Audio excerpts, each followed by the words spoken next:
Hello and hello. Welcome to the video podcast, Lifestyle by Design. I'm your host, Margaret Wiltshire, and tonight my guest is Berry Fowler. Berry is an entrepreneur, he's an educator, he's an artist, and he is also a husband. Berry, welcome! Oh, thank you, Margaret. How are you doing over happy there? Thursday to you, my friend.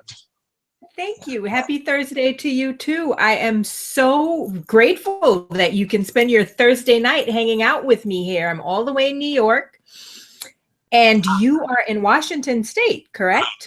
I'm in the beautiful Pacific Northwest. Yes, and I couldn't turn down a nice invitation from somebody like you. So sweet. Aw, thank you. I'm blushing over here. No.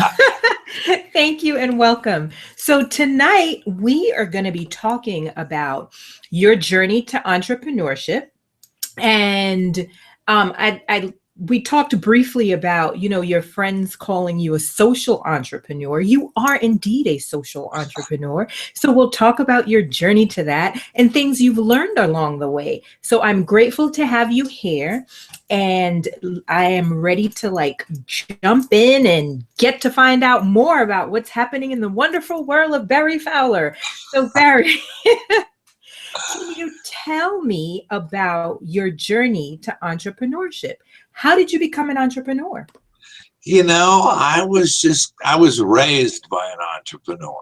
So I had a great role model. My grandfather was an entrepreneur from the get-go. He back in the early 1900s graduated from William and Mary College back in your neck of the woods as an electrical engineer, but just kind of followed a very entrepreneurial life. And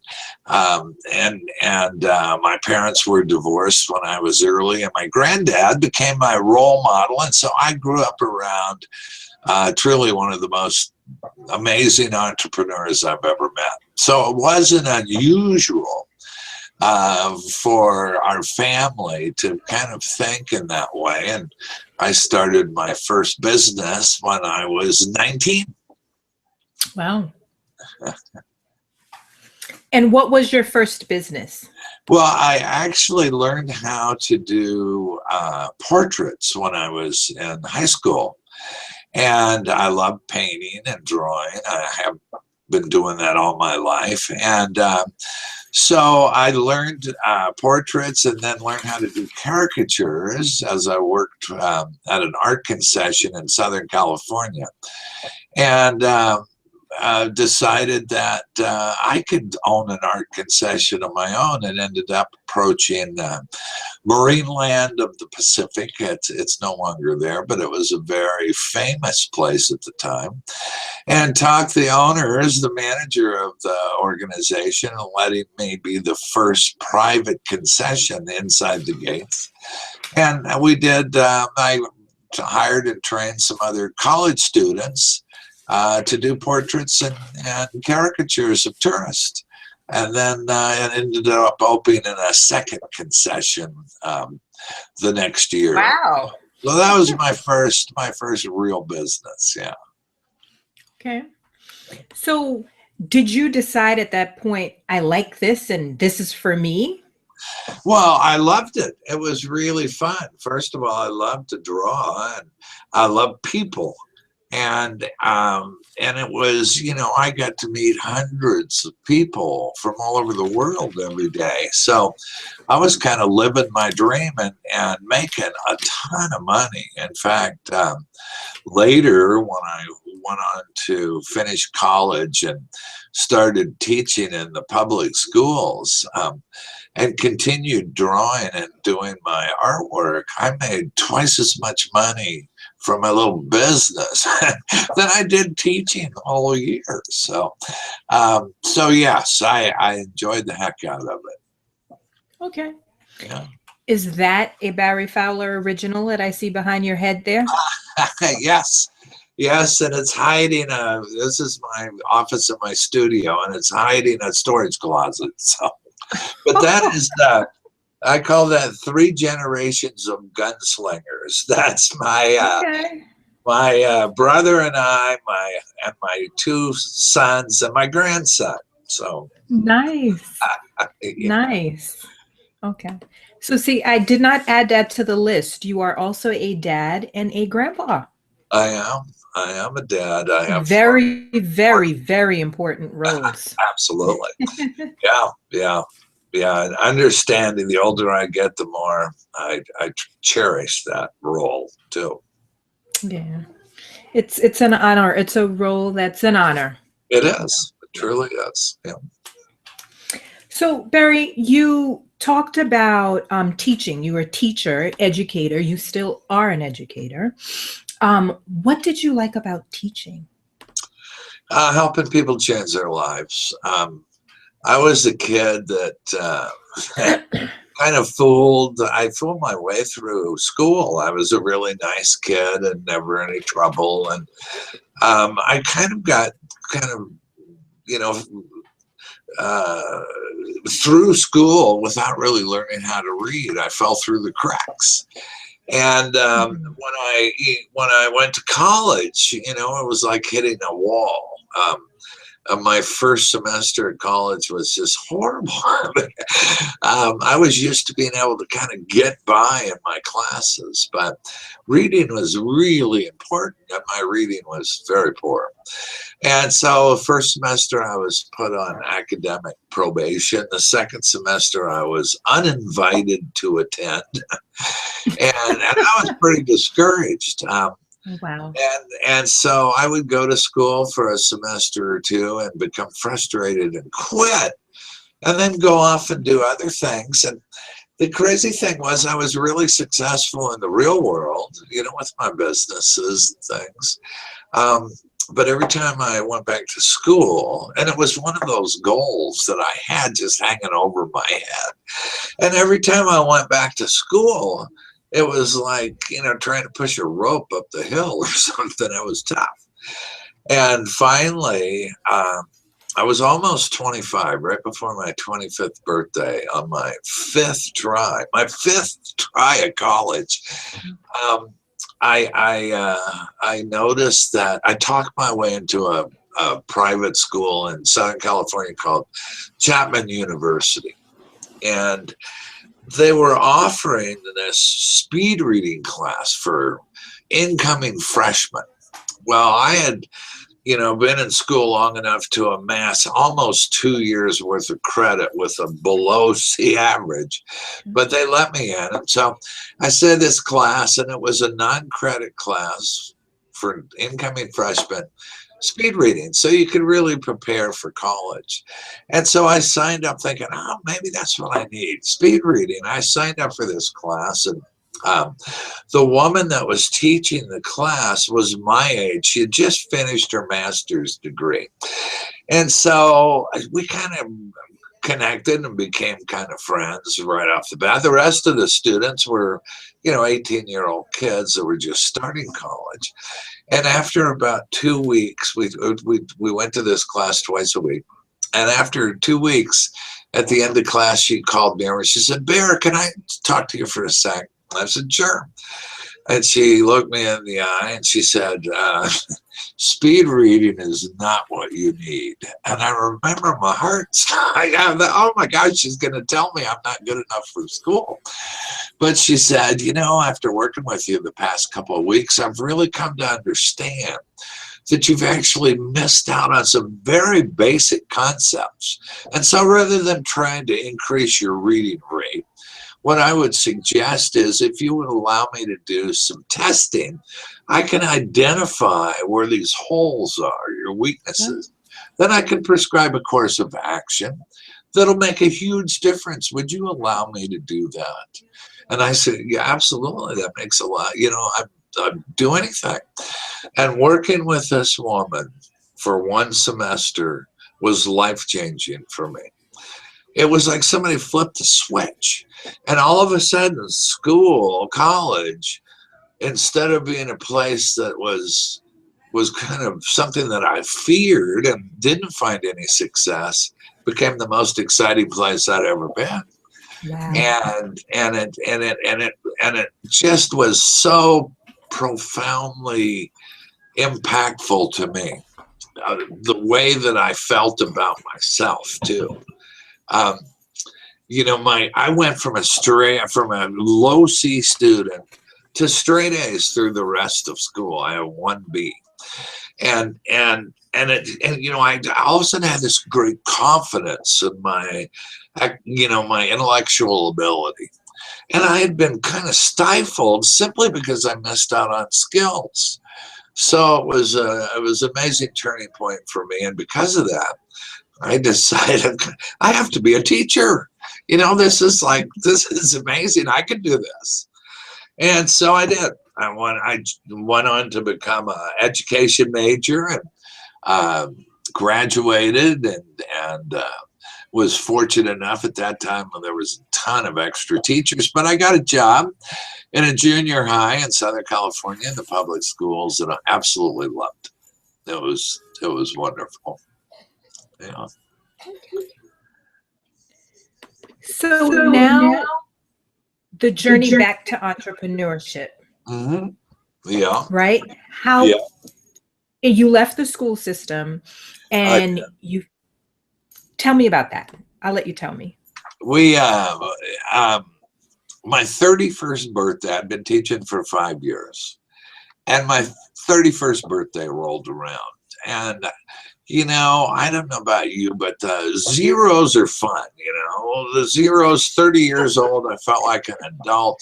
But the ones, you're starting to take the time off another decade. So I was teaching. It was Christmas and vacation came around, and my birthday's 2 weeks before. It's December 4th, and for my birthday, my mother had given me a book called 10 Young Millionaires. And it was about Ross Perot and John Y. Brown and some of these other folks who had a good idea. They took it and developed it into a company and became multimillionaires before their 40th birthday. So here I am, I'm at home at Christmas vacation. And I don't know, Margaret, if you know very many teachers, but you're always sick during vacation because you're too busy. You're surrounded by hundreds of kids every day who have the flu and the cold and everything, but you're too busy to be sick. But every Christmas vacation or spring, you get the cold. And so here I was sick and not feeling well, and I'm kind of rethinking what I'm doing.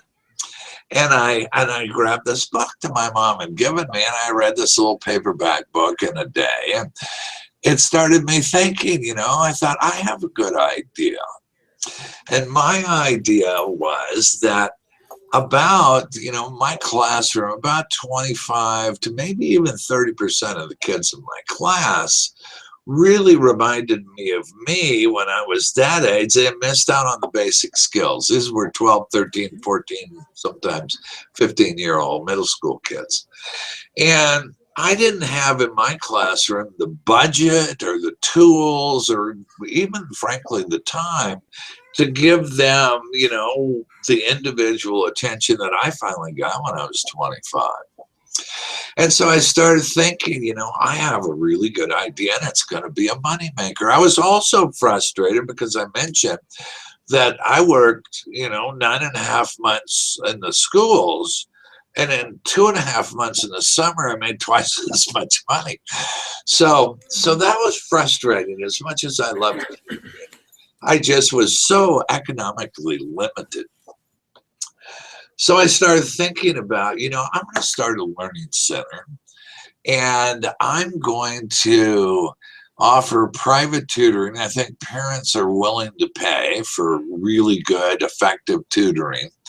And then I'm going to franchise it to other teachers, because half the teachers I worked with were totally frustrated with the bureaucracy, the budget cuts, and they felt like they were stuck and not really trained to do anything else. And they wanted an alternative, not because they didn't like the kids. They loved the kids and they loved teaching, but they were just kind of stuck in this place where every year it got tougher and tougher. So when Christmas break was over, I walked into my principal's office and I resigned my teaching job. And I knew my principal really well. He was a wonderful guy. Just, I mean, everybody loved him. I loved the guy. And I told him what I was going to do. I said, hey, you know what? I'm going to start this learning center. I'm going to prove it successful from an educational standpoint. I'm going to prove it successful from a business standpoint. And I'm going to franchise it all over the country. It's going to be great. And he sat back and looked at me and said, what are you nuts? You're going to quit your tenured teaching job for this crazy idea? And I said, you bet I am. And I did. And so I said, I'm out of here at the semester, which was the 1st of February. And I did. And I spent the next year in research and development and opened my first Sylvan Learning Center in February of 1979 in the basement of the Sylvan Medical and Dental Building in Portland, Oregon. And so I was off and running. So just so I'm clear, you resigned your position when it was still just an idea. Yeah, because I needed, yeah, absolutely. It's still an idea, right?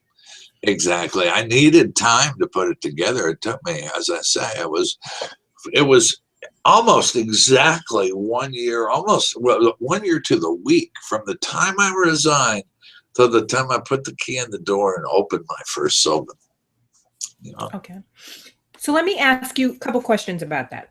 Sure. One, right? You mentioned, I love this term. I never heard it used before. Economically limited, which is a nice way for saying, I don't have any money. I'm not making any money.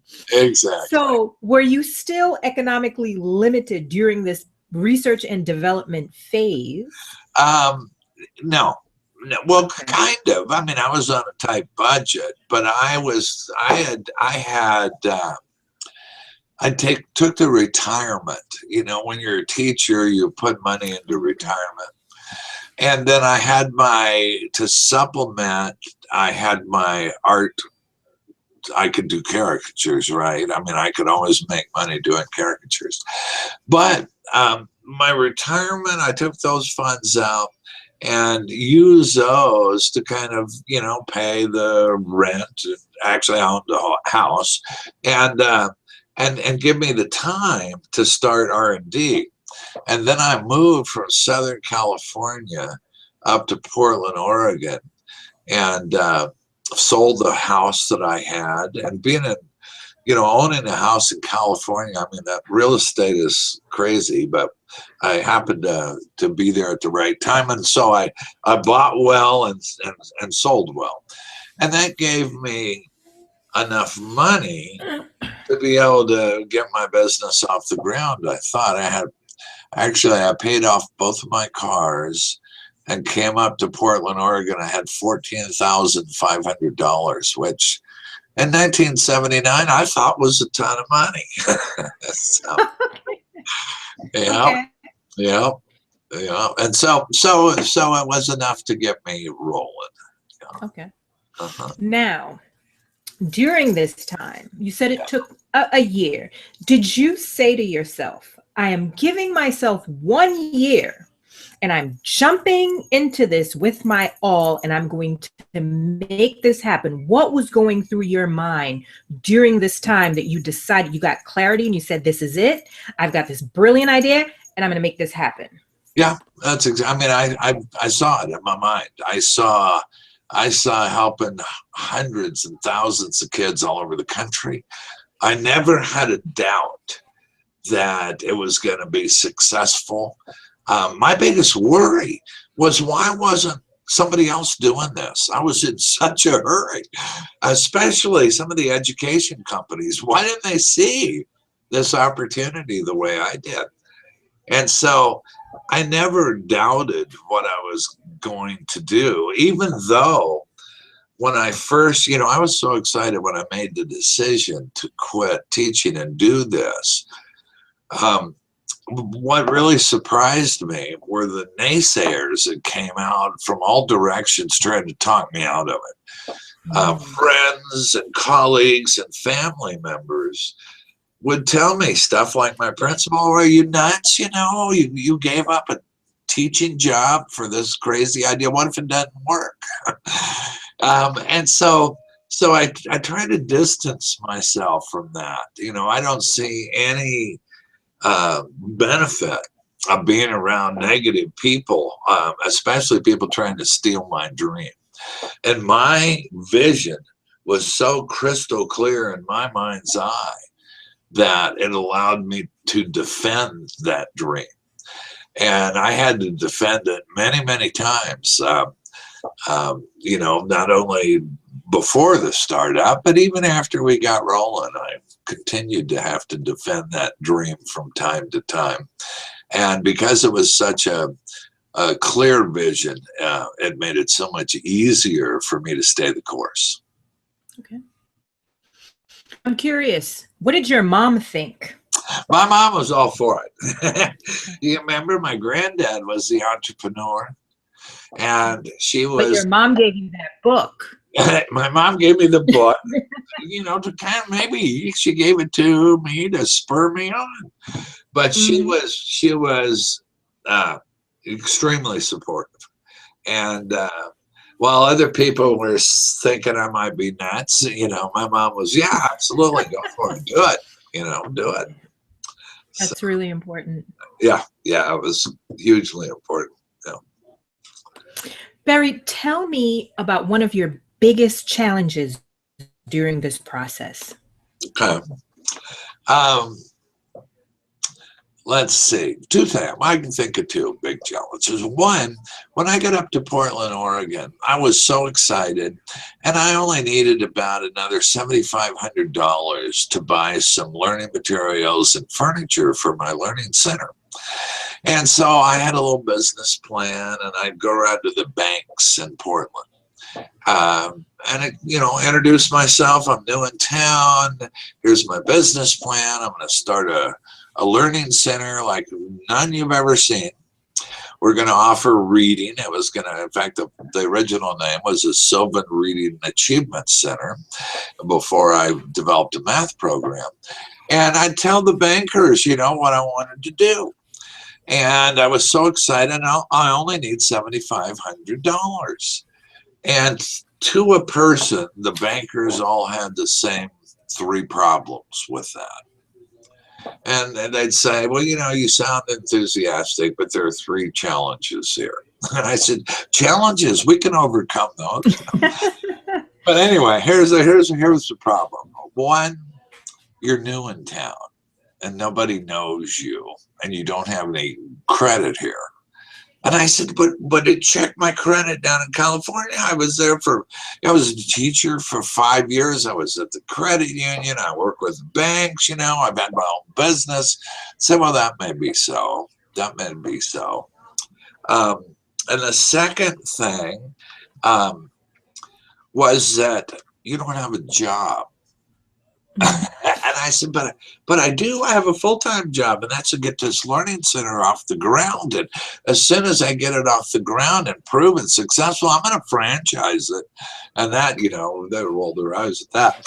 And the third problem, you know what the third problem was, Margaret? They looked me in the eye and said, the third problem here, Mr. Fowler, is nobody else is doing this.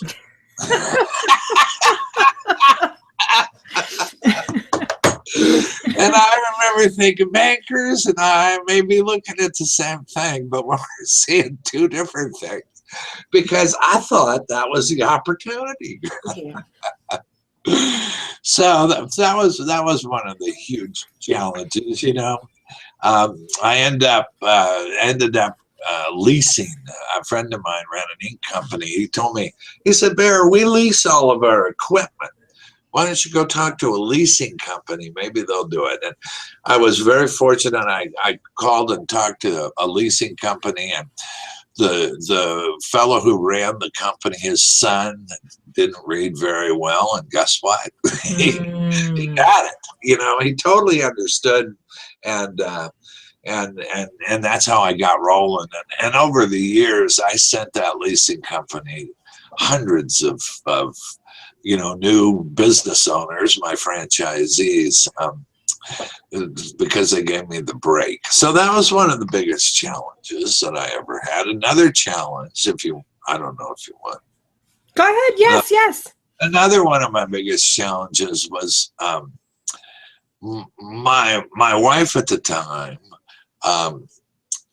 We were a week from opening the first center, and I'm so excited. I mean, I'm a week away. I've done all the painting, I've got all the bookcase, everything's ready. And so one of the things I wanted to do is get out and network and meet other teachers, and tell them what I'm going to do, so maybe they would refer some students to me. And another friend of mine introduced me to this couple, and they were both teachers in the Portland public schools. They were nice people, really nice, my age, And so I invited them to dinner with my wife and I and the other couple. We went out. It was like our first business dinner. I'm taking these teachers out. This was a business dinner. So we go to this really nice restaurant and have a nice dinner, and we're drinking some wine and chatting, and I love these guys. I mean, these are the nicest couple. I could tell we're going to be friends. And I'm telling them about, what I'm going to do. I'm going to, start this learning center, and maybe you could introduce me to some more people and stuff. But once I get it rolling, I'm going to offer it as a franchise business opportunity to other teachers who love teaching but would like to make some money. And so, then I'll do this all over the country. So we had this wonderful evening, lots of wine, great time. And we went back to our car. We had driven separately. And so my wife and I get in our car and we're heading home. And I said, I was so excited. I have new friends, teacher friends. They're going to be talking to other people. It's going to be great. And I said, those guys are great. That was so much fun. What do you think? Yeah. And I said, well, I really think we made some headway. I think it's going to be great. What do you think? Yeah. And so, I've been 12 years at the time or something. And I get it, something's awry. So I said, well, what's wrong? You don't seem to be, didn't you like those? Well, I liked them, but you made a fool out of yourself tonight. And you made a fool out of both of us. And I said, what? And she said, you start talking about how you're going to franchise this learning center, and there are going to be hundreds of learning centers all over the country. People think you're foolish. You just look like a fool. Mm. And then, that was a huge challenge. I would do my projections, and she'd say, you're wasting your time. You don't know what you're doing. Now, the truth is, I'm not married to that woman anymore.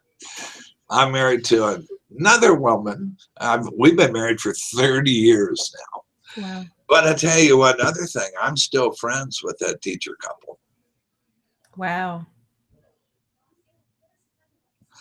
So that was another challenge, trying to continue to protect the dream while, kind of moving forward. And so close to home, in your home. Yeah. Yeah. That's a big challenge that lots of entrepreneurs face. Especially, in your case, you're a visionary. I mean, you're trying to put something in existence that doesn't exist, Well, I think that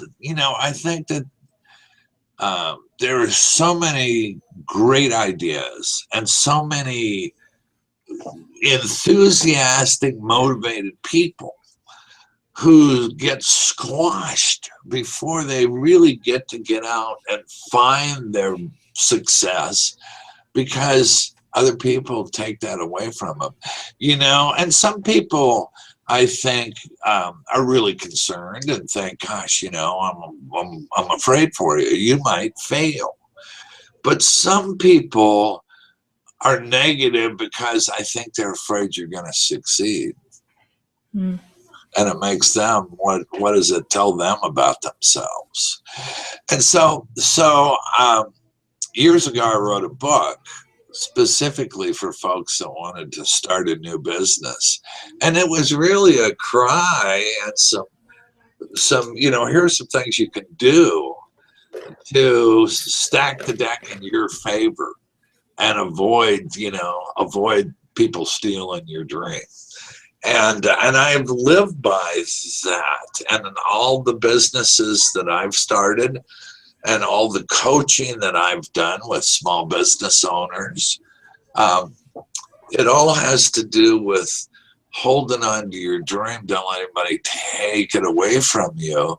And then do the smart things you need to become organized and take the actions that you need to be successful. Okay. So two questions. I have all these questions coming in, so I'm going to limit myself right now to two. One is, so going back to when you started this, Yeah. I know that we'll have people looking at this video who want to become entrepreneurs, and they do have a dream, and sometimes it's a big problem is prioritizing. What do I do first? What do I focus on? Yeah. And what skills do I need? Yeah. How were you able to get clarity and streamline and become organized? It starts, pardon me, it starts with knowing where you want to end up. I mean, that's the first step. What's the end goal look like? And what's it feel like when you get there? That's the place to start. So developing a crystal clear understanding of what's the success that you're looking for, whether it's a year out, I want to get the business open and operating and economically successful, or if it's 5 years out, after I get it open operating, I want to expand it. But creating a crystal clear vision and writing it down. And it's really powerful to write it down in your own handwriting. Nowadays we all, the keyboard. I mean, I hardly ever use a pen anymore unless I'm signing a check or something. But there's a connection between the kinesthetics of writing and the brain. And so I would tell somebody getting ready to start a new business, I would say, write out what your vision is of the future, and not just about your business. How is your life once your business is up and successful? Are you living in the same house? Do you drive the same car? How does this affect your significant other? If you have children, what does this do for your children? And put as much detail as you can into projecting yourself in the future and writing as if everything has already taken place and you're totally successful.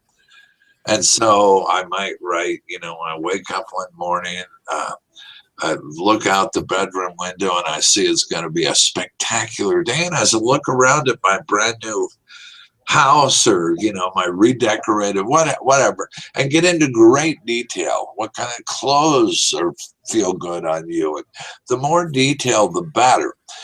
When you have that vision of where you want to go to where you want to end up, the next step is you need to develop a plan of how you're going to get there, right?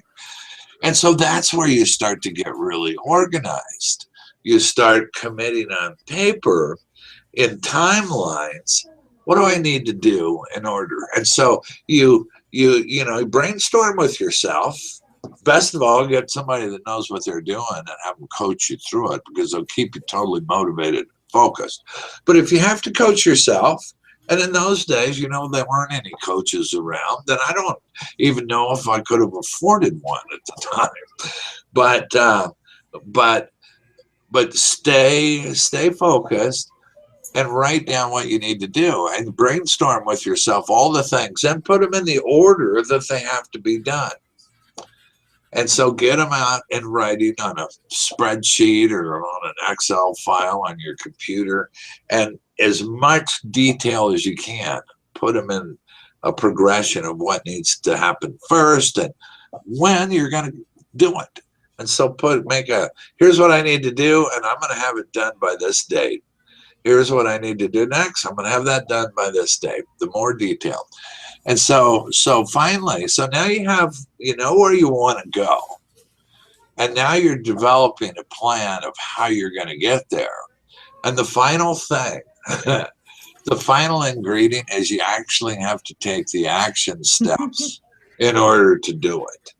And that's where I think that I've been hugely valuable to my coaching clients, is to help them have all three of those things work together in harmony. Because when one of them falls, then your chances of success are dramatically reduced. But if they all three, the dreams that you have, the plans that you make, and the actions you take, when they're all working together, just get out of the way everybody else. Okay. Yeah.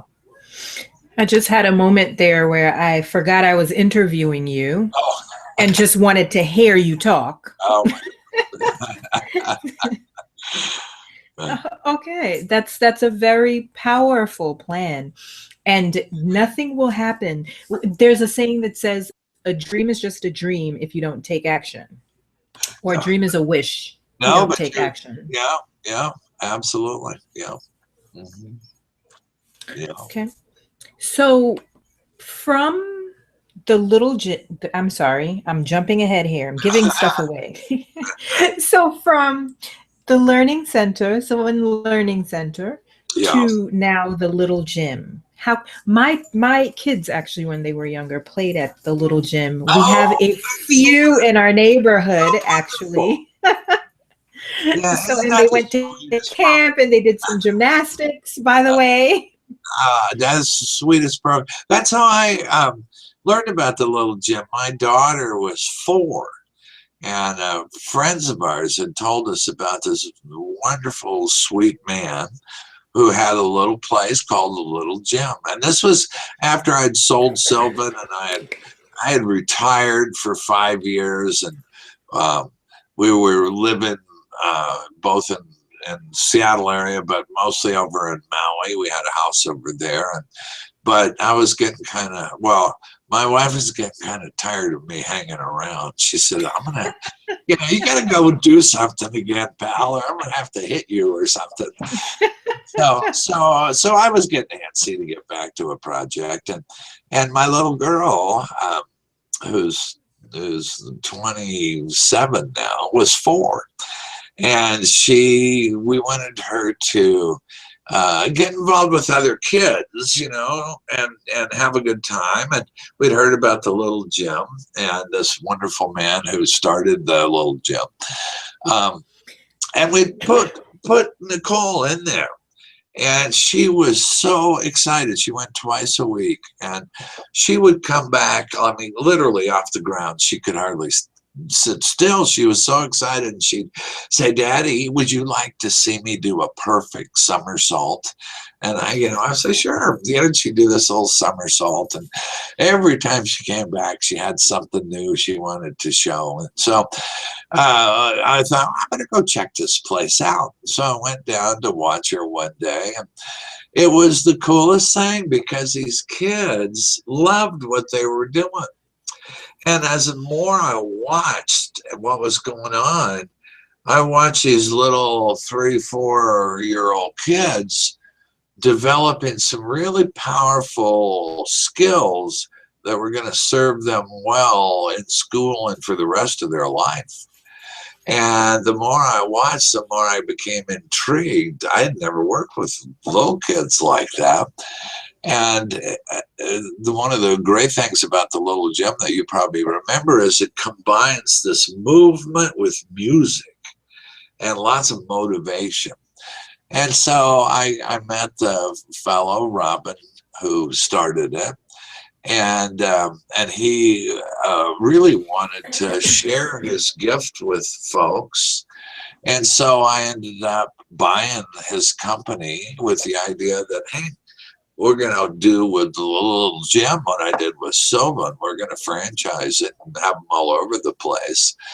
And Robin, I kept Robin as a partner, and we did. We franchised the little gym, and it was truly, and it still is, just a wonderful way to get kids a start in life that will allow them to live a healthy, fit lifestyle and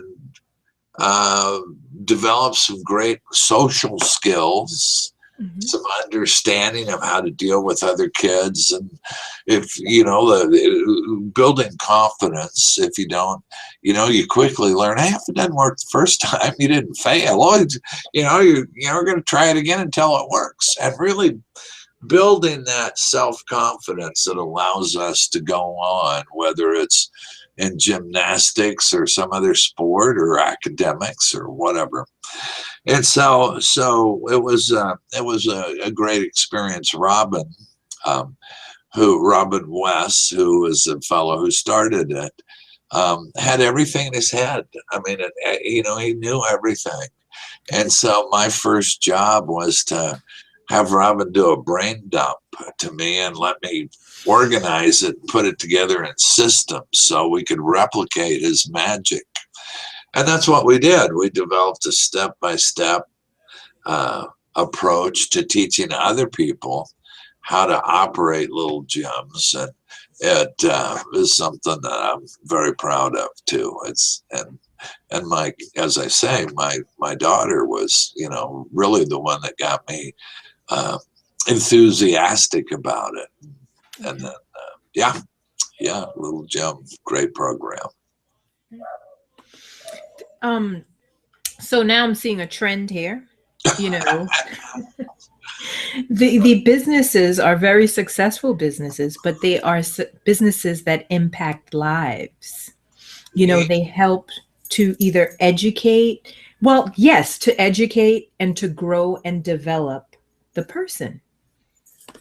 Yeah, I learned the formula early on, I suppose. And Sylvan was a spoiler for me because it was such the perfect opportunity for everybody. I mean, everybody involved in Sylvan was a winner.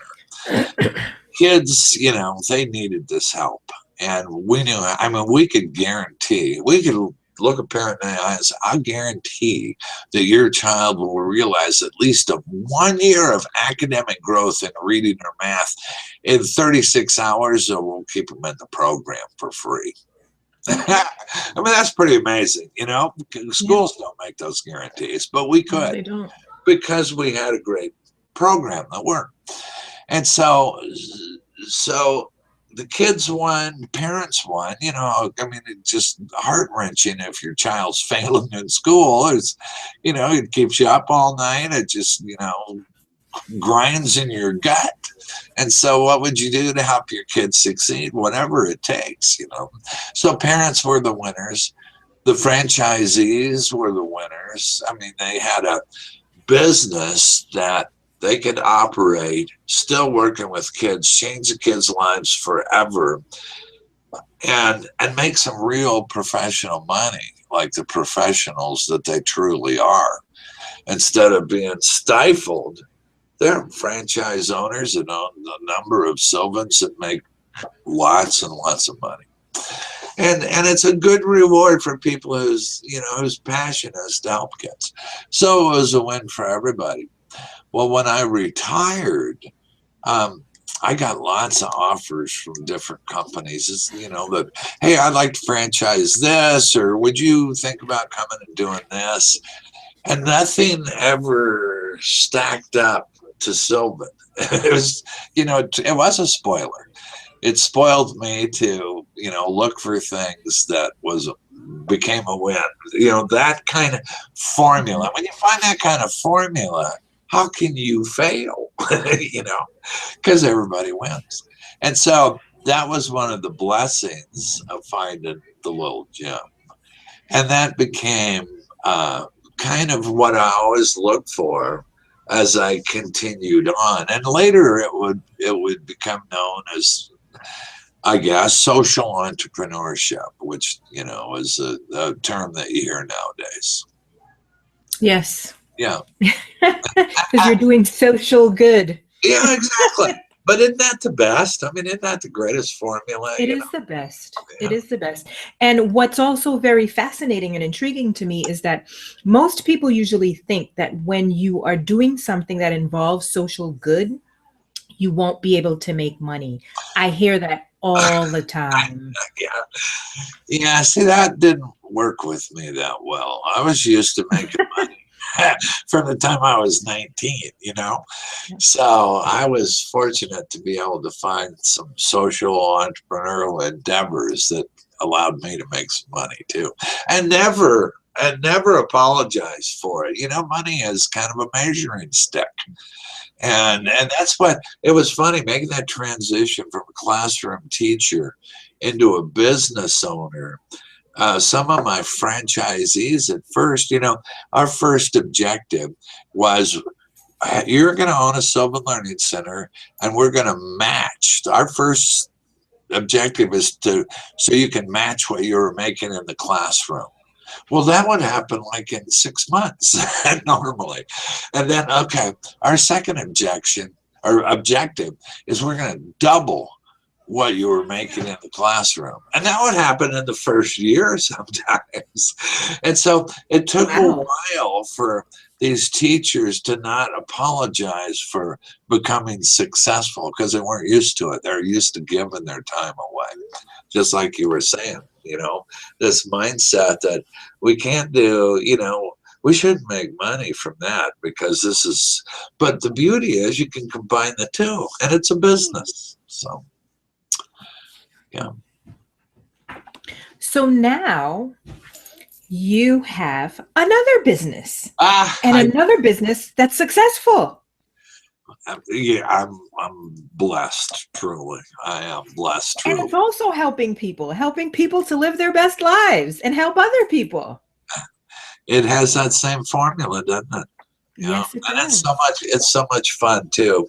At this stage in my life, I'm so fortunate, truly blessed that I can do whatever I want to do now. And if you talk to my wife, she would tell you I've always done whatever I want to do anyway. But the truth is that, we're in a very comfortable place. And I tell you what, I'm many times at my desk at 6:30 in the morning and loving every minute of it. I get to meet the nicest people in the world every single day.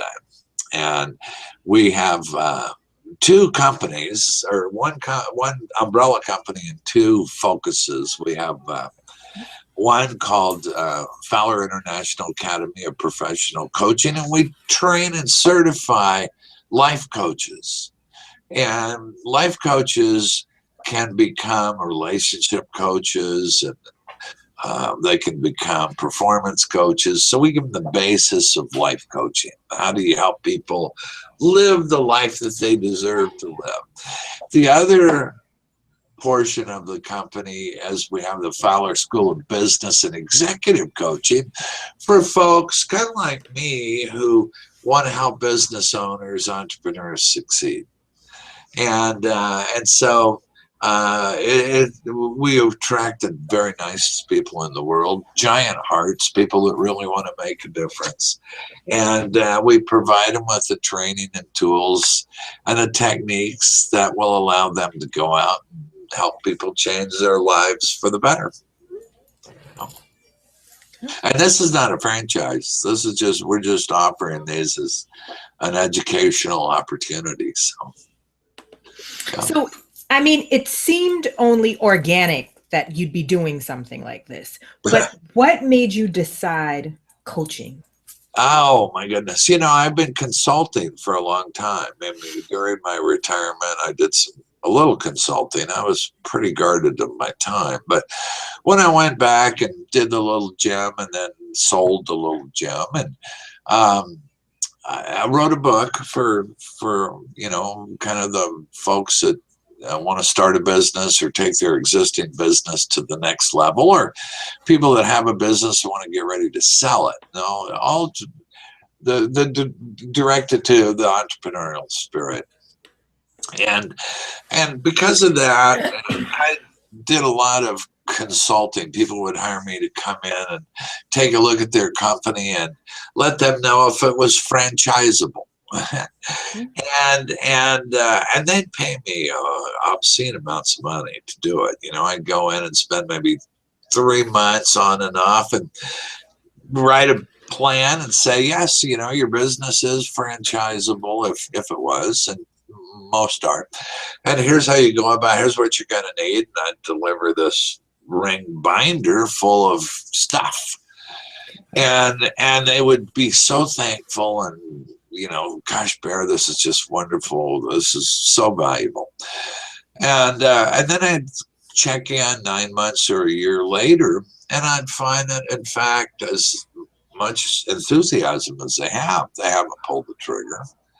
And they have a huge opportunity, but they're still going along doing what they were doing after paying me all that money. Well, when I started using some of the coaching skills that we taught our franchisees to use with kids, and that we taught our field reps that were responsible for franchisees' success, how to coach them. When I started using some of those techniques, instead of telling people what to do, I would ask them, now, what do you think you need to do? And really, why is that? And so it was all about, instead of me telling you, it was a matter of me asking the right questions. So you develop your own vision and your own timelines and your own ideas that were guided and kept you focused. And then when I go back 9 months or a year later, all of a sudden I'd see 80-90% of the things that we had discovered done. And so the chance for that business owner to truly make it to that next level and there was a huge difference. A giant difference between consulting and coaching. And so and it's a lot more fun too. First of all, you don't have to be an expert. You have to be an expert in coaching and questioning, but you don't have to be a specific expert. Like I don't have to be I can help a dairy, somebody that owned a big dairy company. I could help them. I know nothing about dairy cows other than I know that sometimes when you go visit a dairy, you got to hold your nose. It stinks in there, but you get used to it. And I know that, the good stuff comes from dairies, but I could help somebody that owned a dairy business develop a plan to go to the next level. And that's what coaches can do. They don't have to be experts, because what they're expert in is keeping their clients moving forward and motivated and successful. So it is really fun, the business. Life coaching is pretty much the same way. Remember we talked about a vision, a plan, and action? That's life coaches do that. It's all about, you don't have to have the answers. All you need to do is have the great questions. And that's exactly what we provide our folks. So it makes it's just a fun profession, because you meet interesting people, and you don't have to hang around with anybody you wouldn't want to anyway. You just pick the kind of niche that you say, here, who are the people I love to hang around with? And that's who I'm going to coach. So, Oh, it's back to me again. It's back to you. That is awesome, Berry. Berry, tell me about what you've learned about yourself in this whole process, this whole journey. Okay.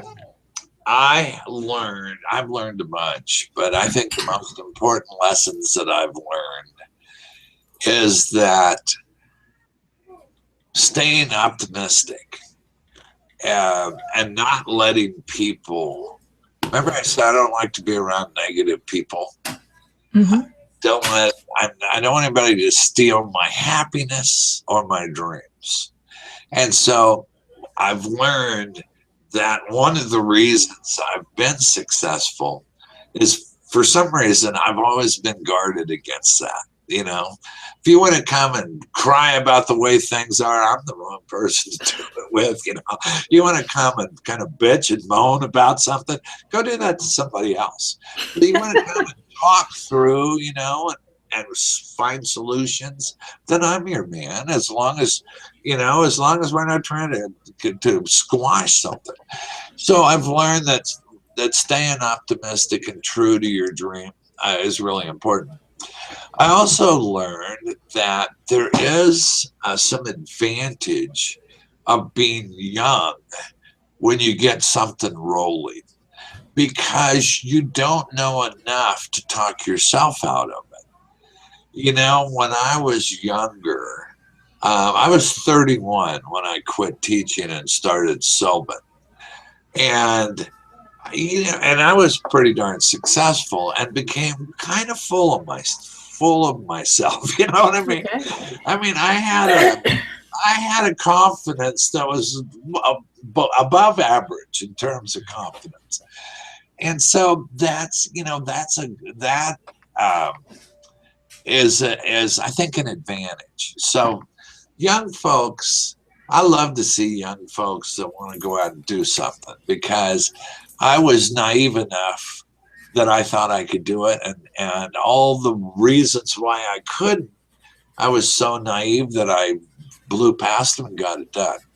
So I've learned as I've become older that one of my advantages is that I was at the right time. It was the right time for me. It was really, truly the right time for me, young. Now, having said that, I'm old now, and I still have that crazy, who knows what I'll do next. Actually, this is so rewarding what I'm doing right now. This is the first time that I'm building something, not to sell it. And that was the other thing, Sylvan from the start. When I sold Sylvan, I was 39. So my goal, from the start, was to be able to be independent by the time I was 40. And so my typical MO, was to build and sell. And build something really valuable, but then to sell it, take my rewards, and go take off for a while. But I've done that enough. I did that after Sylvan for 5 years. I did it after the little gym for a few years. And I find that, I'm much better, much happier, feel a lot fresher and energized when I'm working with people. And this is the best, because I'm working with the nicest people, that you can imagine. That's awesome. That's really awesome. I'm like feeling your passion over here, and I'm like, wow. I think most people look for that. They want to be able to find that in their work and to feel that passion, and to be able to make money from it. Yeah. So that is, yeah, you've been blessed. I have been. I'm the first one to say, I'm got to be one of the most fortunate people I know. Although I got to tell you, listen to this, Margaret. After I sold Sylvan, I was crazy about boating. And so one time we lived on Mercer Island our house is on the water. At my dock, I had 5 boats, and they were all mine. From 11 feet to 50 feet on different, power boats, sailboats, runabouts, ski boats. And so I was boating that. And so we would take off and go up north into Canada and spend the whole summer. Day after school was out, we get on the boat, get the kids, take off, and then come back like Labor Day weekend. for so school would start again. And it was just wonderful. And but sometimes, especially for at first, I would run into boating is very social. You go to a dock and everybody's happy, they're boating, and everybody, would you like to come over and eat with us? And so you meet a lot of really fun people and stuff. But every once in a while I'd run into somebody and they'd say, "Oh, so you're the guy that founded Sylvan Learning Centers?" I said, "Yeah." "And you sold that. Now you have this big yacht." "Yeah." "Gosh, are you lucky?" And it was all I could do to not hit them when they say, "Gosh, are you lucky?" Because I know I've been blessed, but I tell you what, I put in 18-hour days every single day for 8 years and didn't maybe took a couple of vacations. I gave up weekends. I didn't go to baseball games to watch my kids as much as I would have and should have. I did 25 years worth of work in 8 years. And so it wasn't all luck. It's if it was easy, anybody could do it. I've never found the shortcut, but I've found ways to have fun while you're doing what you need to do to get there. Yeah. So when I say you're blessed, meaning that you found your passion. Oh my gosh. Yeah, and that's beautiful, because there are a lot of people who, putting 18 hours at a dead end job that they hate, I know. I feel for those folks. And and so many of them are there because somebody else told them that that's what they have to do. And maybe have that inner voice saying, I think I can do something different that would make me happy.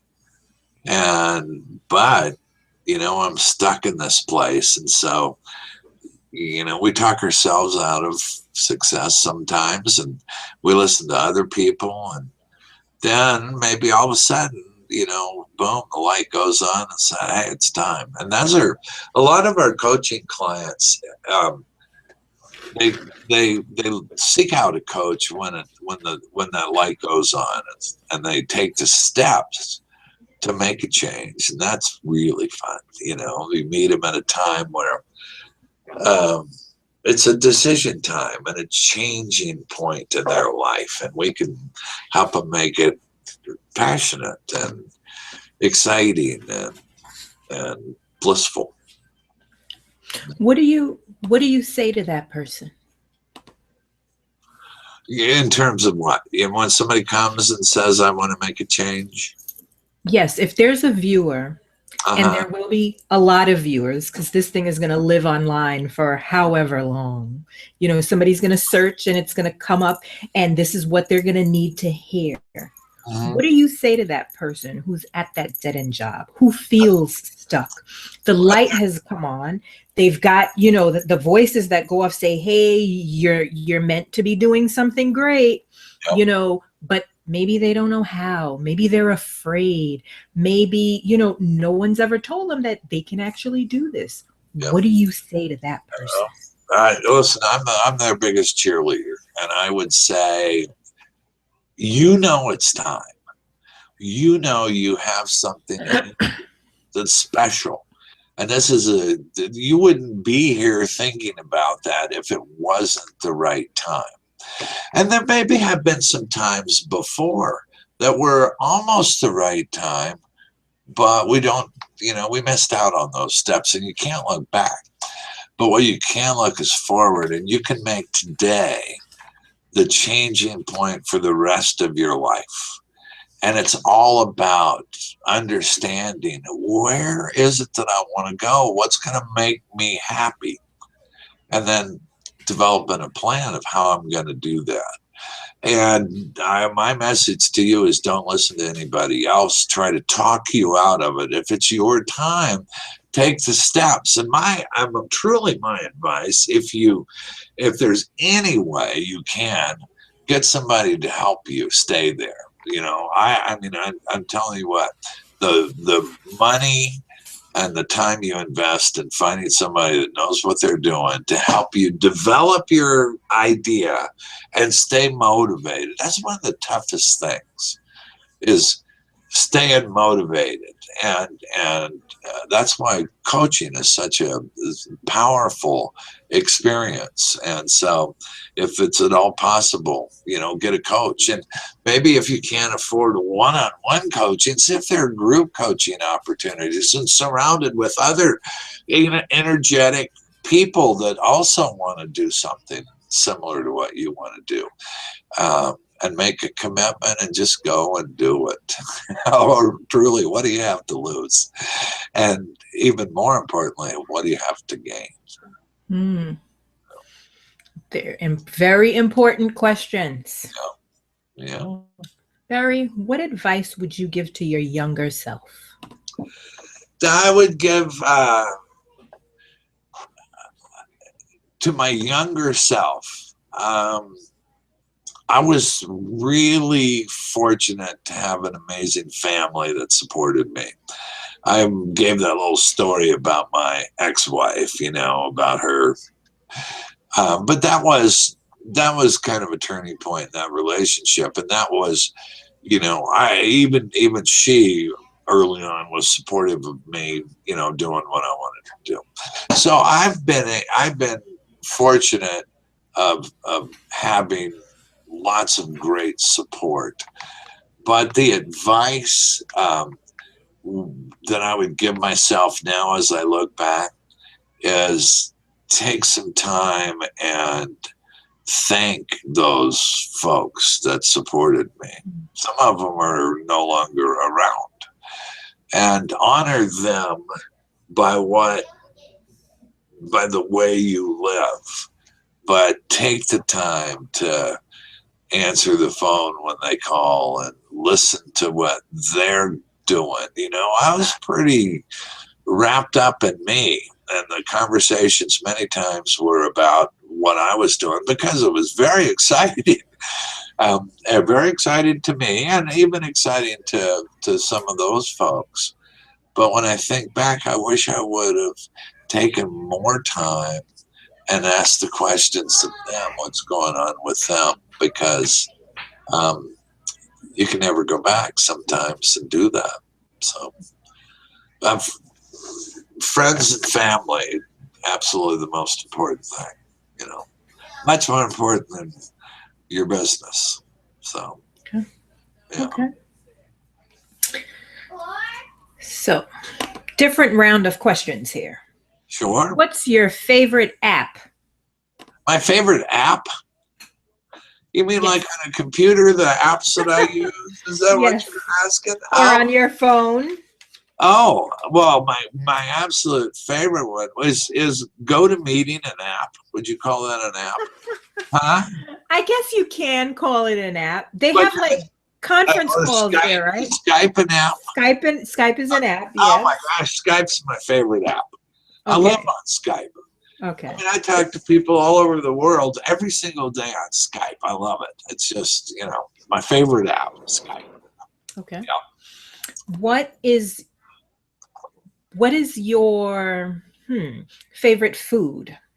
Oh, my favorite food. I have so many. Oh my goodness. My favorite food, I would say, would be Gulf shrimp from Texas. Okay. I've never had Texas Gulf shrimp. Well, if you ever get a chance, don't turn it down. They're delicious. But, they could also be shrimp. I love shrimp. Shrimp's good. Okay. Yeah. What book has impacted your life the most? That little book that I mentioned, 10 Young Millionaires. 10 Millionaires. Okay. That truly was, was life-changing for me. And I've tried to find it. You can kind of find it on Amazon every once in a while. It was probably, it might not be 10, it might be The Young Millionaires. It's not, it's not republished or anything. It's all their old stories. But that was impactful. Yeah. What did you have to let go of in order to step in to this role as an entrepreneur, as a leader, and as somebody who is a force for change in this world? What did I have to let go of? It was easy. I had to let go of this, idea that going for it was okay. I had to give myself permission to go for it. So I had to let go of the reasons why I shouldn't take a chance. There'd be a lot of reasons. Somebody was asking me, in California, had I stayed in teaching, I would be, obviously retirement age right now. And some of those folks, we didn't get paid hardly anything in those days, but some of those folks got up to $80,000 a year and even more. And they had a pretty nice retirement, So I had to let go of that comfort zone, I guess. And people often ask, would do you regret? I obviously I don't regret. Crazy thing is, I'd almost go back to the classroom. I think about that sometimes. When I go back and teach junior high, and if I was going to go back and teach, a junior high would be the place. They're still savable. You can still grab them. So yeah, I think letting go of that comfort of and giving myself permission. Does that make sense? It makes sense. Yes, it does. Excellent. It makes a lot of sense. Some of the things that I say sometimes don't always make sense. Well, everything you've said here tonight has made perfect sense. Oh, well, thank you. You're very kind. And I'm not just saying that. Well, I don't know, but that's very sweet of you anyway. Barry, what do you do for fun? Oh, my goodness. I paint. I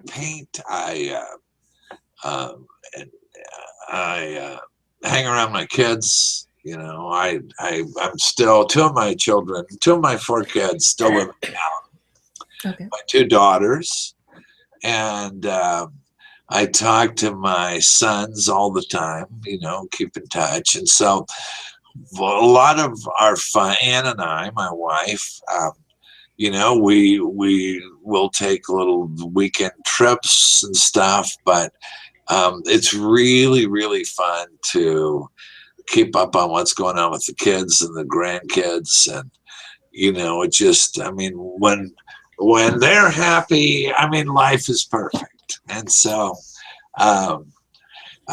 that's a part of it. I love to get together with friends. We have nice friends that we share time every Friday at 4:00 in the afternoon. I get together with some friends, and they're all business owners or have owned businesses. Some of them are retired. Some of them still own businesses. And we have what we call the board meeting, the BORED meeting. and we just get together and talk and, brainstorm about ideas and stuff. And so I have a lot of fun, lots of fun. But I don't know if I have, maybe the most fun I have is, still sitting here at my desk, talking to great people and doing business, which is a lot of fun. So I would say that my business is still, one of my kids, my wife, my wife, my kids, my business, my art. I have a lot of fun. Never a dull moment, sounds like. Yeah, I would like a dull moment or two. That sounds like heaven to me. Okay. And final question. Okay. If you could change one thing with the school system, what would that be? If I could change only one thing, I only get one thing. Oh my goodness. Okay, here's the one thing that I would change. I would mandate that administration, everybody involved in administration, and I'm talking about everybody from the superintendent to the assistant superintendents to the principals to the area coordinators, anybody that's not a classroom teacher. I would mandate that they have to go teach a month every single school year to see what the real world's like, and that would change schools. That would change. Oh, that's actually a brilliant idea. I bet a lot of things would change, especially when they wanted to get really important things for the classroom and they had to go through all the politics. Exactly. Yeah, and I think a month would give them a good taste. Okay. Okay. Yeah. So Berry, it is a tradition here at Lifestyle by Design to leave our viewers, with 3 actionable steps that they can implement into their lives right away, immediately, like after this podcast is over, to start living their dreams. What 3 actionable steps would you offer? Oh, so easy for me. Because it's going to go right back to my ongoing mantra. Number 1, figure out where you want to go and what does the end look like, and then take some time, invest in yourself, and write down in great detail exactly what that looks like. And once you have it written, as if you've already accomplished all your goals and your dreams, and life is the way you want it to be, including your family and your what you like to do for fun, you've achieved success in great detail, right? Exactly what that's like. And then revisit that all the time, anytime. Use that as your kind of motivational instrument to hold on to. Number 2, once you know where you want to go, start making plans of the steps you need to take to get there. And write those down. And not just list them, but put them in the order of hierarchy and urgency. And not just hierarchy and urgency, put dates when you're going to accomplish those. Dates that are hard dates that you're going to do. Now, sometimes you might have to change a date. You might have something printed. The printer doesn't get it right the first time.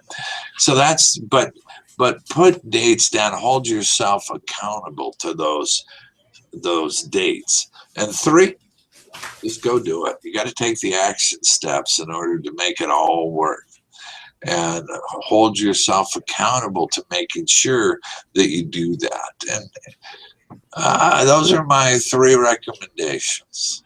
It's kind of an old record that I play over and over. Well, it's worked for you. Well, it has. That has worked for me, yes. And I'm sure it will work for many others. I hope so. Yeah, I'm sure it will. Yeah. So, Berry, I want to thank you for spending your Thursday night here with us at Lifestyle by Design podcast. I honor you for honoring yourself, for stepping up, believing in yourself, and going forward to live your dreams. And I honor that. I think it comes down to me. You chose to exercise your personal power. And it's a gift that we all have. We have the ability to choose and to step into this power. And you have just led by example. You've done that. And I honor that. And I am more than ecstatic to share your story with the world, because this is what, in the end, it's what it's all about. Living with that music that's in our soul, that we're here to kind of dance and play it out. And I honor you for that. Thank you. And thank you for your time. We are so sweet, and thank you. Margaret, I wish we lived closer. I would love to come give you a hug and maybe sit down and meet your kids.